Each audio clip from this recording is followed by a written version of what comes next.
80 میلیون نمیفهمه، تو میفهمی؟ آقا این چه استشواریه؟ این چه فرعنتیه تو وجود بعضی پیدا شده است؟ 97% ملت جمع میشن یه چیز رو میخوان، اون میگه نخیر اینجا بد نیست، اقتصاد رو خراب میکنه. کجا در اومدی که میفهمی؟ میشه بگی میشه یه دلیل بیاری که تو بهتر از همه ملت میفهمی؟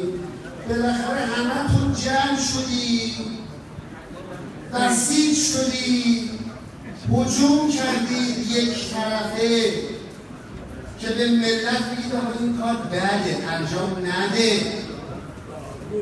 97% ملت رفت نوشت گفت نه باید انجام بشود، بازم میگه نخیر. تو کی هستی؟ میشه بگی از کجا تشریف آوردی؟ تو چه اختیاری داری اون بالا نشستی؟ این اختیار کی بهت داده؟ غیر از ملت داده؟ این چه استشواریه؟ این چه فرعنتیه تو وجود بعضی‌ها پیدا شده است؟ 97% ملت جمع میشن یه چیز رو میخوان، اون میگه نخیر اینجا بد نیست، اقتصاد رو خراب میکنه. کجا در اومدی که میفهمی؟ میشه یه دلیل بیاری که تو بهتر از همه ملت میفهمی؟ بالاخره همه تو جمع شدی، بسیج شدی، هجوم کردید یک طرفه.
Sans le relativisme culturel, parce que vous savez aller vers ce qui nous est commun et non vers ce qui nous sépare. Ce sont les raisons qui m'ont conduite à souhaiter vous voir nommer.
That concludes the minute silence. Thank you.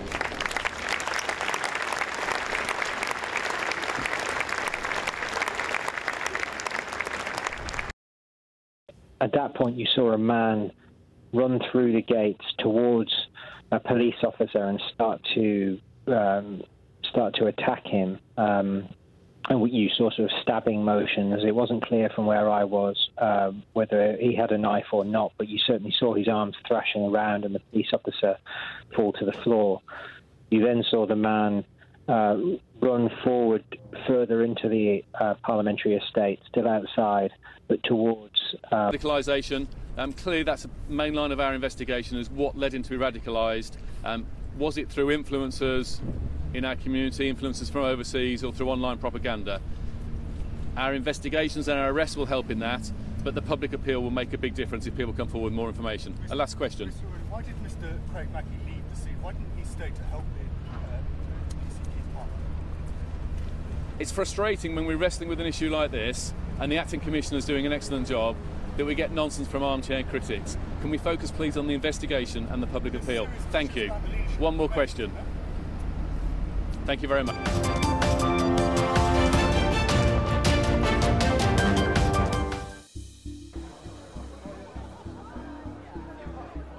On behalf of members of the Security Council, I would like to condemn strongly the cowardly terrorist attack which took place in London on the 22nd of March and which resulted in the death and serious injury of many innocent people.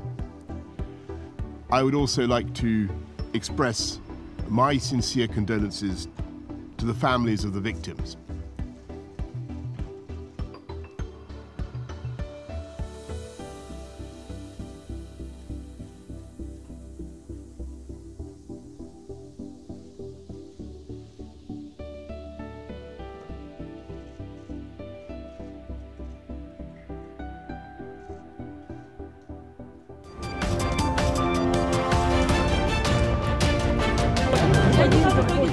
Denis Voronenkov's wife, devastated after her husband, a Kremlin critic, was killed right in the heart of Ukraine's capital. Police say the assassin waited for Voronenkov and his bodyguard in front of a hotel and opened fire once they arrived. As a result of the shootout, one man was killed, Kiev's police chief says. His bodyguard was wounded and the killer was also wounded. Both are in hospitals and being given medical assistance. The killer later died in hospital, Ukrainian authorities saying he never regained consciousness. Denis Voronenkov was a former member of Russia's Communist Party. He fled to Ukraine in 2016 and adopted Ukrainian citizenship. Though he denied it, Voronenkov was charged in absentia by Russian authorities for alleged fraud in a real estate deal in February.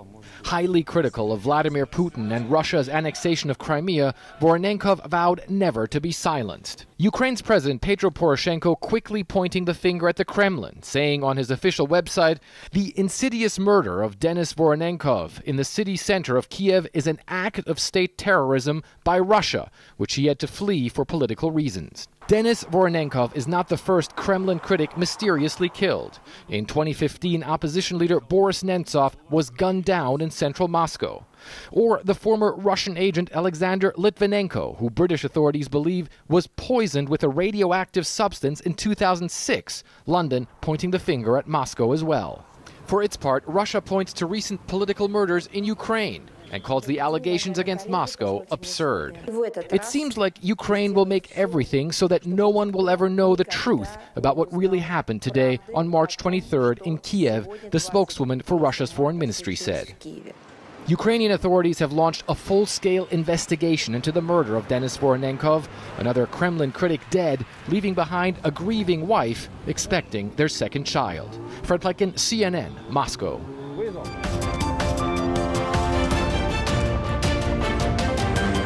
U.S. officials tell CNN the FBI has information that indicates associates of President Donald Trump communicated with suspected Russian operatives to possibly coordinate the release of information damaging to Hillary Clinton's campaign. This after FBI Director James Comey announced Monday that the FBI is investigating the Trump campaign's ties to Russia. That includes investigating the nature of any links between individuals associated with the Trump campaign and the Russian government. Comey also explained what would trigger an investigation like this. The standard is, I think there's a couple different at play, a credible allegation of wrongdoing or a reasonable basis to believe that an American may be acting as an agent of a foreign power.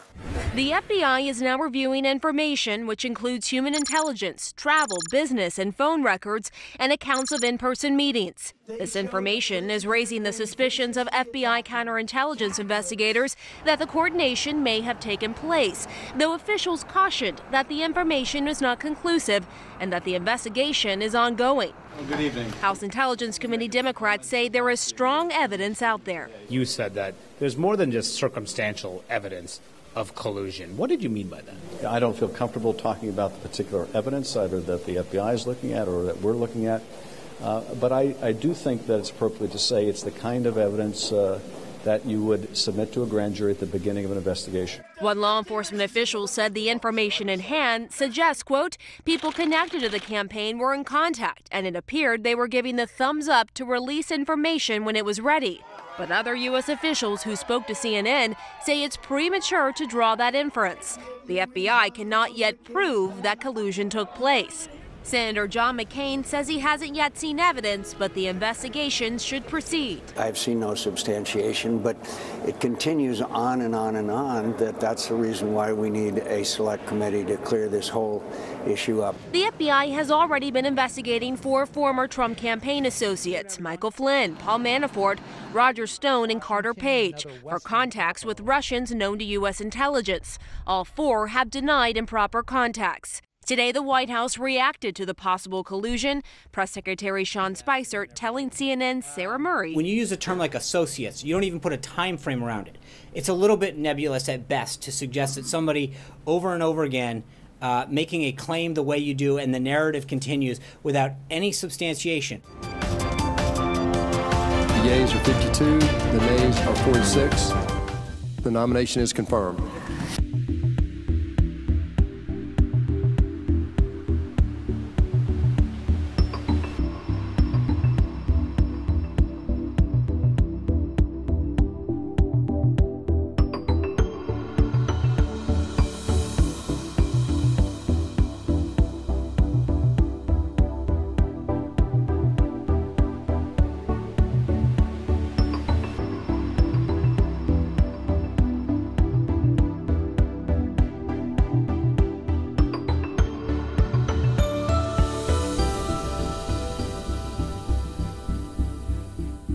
As I understand, Ambassador Haley has committed to do as well.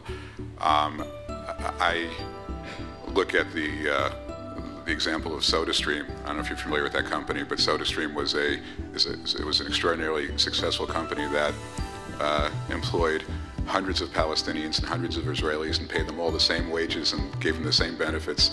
And it was a paradigm of Israelis and Palestinians working together. And because SodaStream happened to be on the wrong side of the green line, they were boycotted throughout the world and had to move. So they moved to the Negev and Palestinians lost their jobs. This is an entirely self-defeating prospect, not only for Israel, but for the Palestinians as well. My time has expired.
تا وقتی من را دیکتاتور بنامید من هم به شما نازی میگویم. فعلا قرار نیست آقای اردوغان دامنه حملاتش نسبت به غرب را کاهش دهد. او دیشب بار دیگر در مصاحبه تلویزیونی با شبکه CNN ترک غرب را به رفتار شبیه نازیسم متهم کرد. حریت هم همین گفته اردوغان را تیتر خود قرار داده. دیکتاتور بگویید نازی میگوییم. فرانک اشتاینمایر رئیس جمهور جدید آلمان هم در سخنانی اردوغان را به پرهیز از ادامه این قبیل رفتارها و اتهامات دعوت کرده. حالا شب گذشته اردوغان در پاسخ به اشتاینمایر هم گفت علیرغم دوستی که با او دارم بابت حرفهایش متاسفم.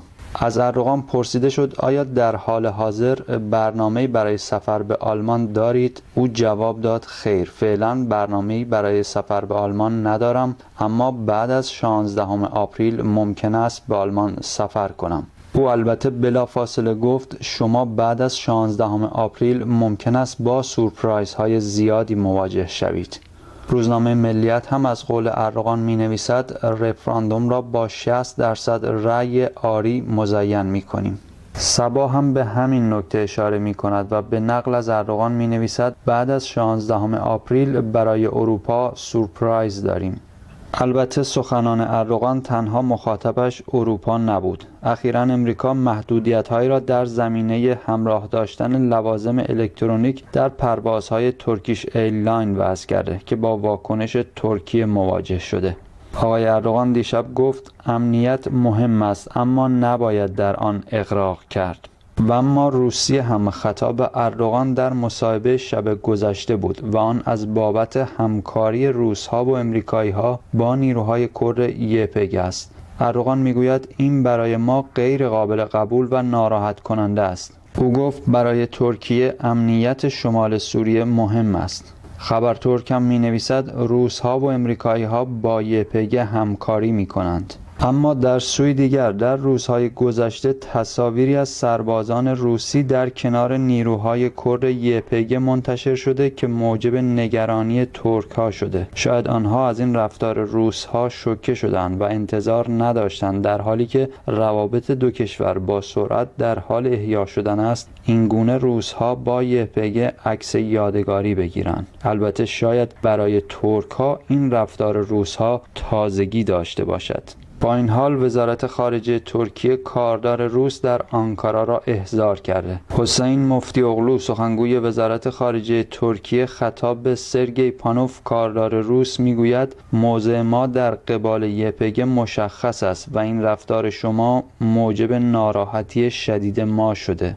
فکری ایشیک وزیر دفاع ترکیه هم در این باره میگوید امیدوارم امریکایی‌ها و روس‌ها متوجه بشوند که همکاری با یپگ به معنای رفتن با مار درون یک کیسه است. و نهایتاً روزنامه وطن ترکیه می‌نویسد بسیاری از خلبانان F-16 ارتش ترکیه که از سال 2013 تا 2016 آموزش دیدند عضو شبکه گلن هستند.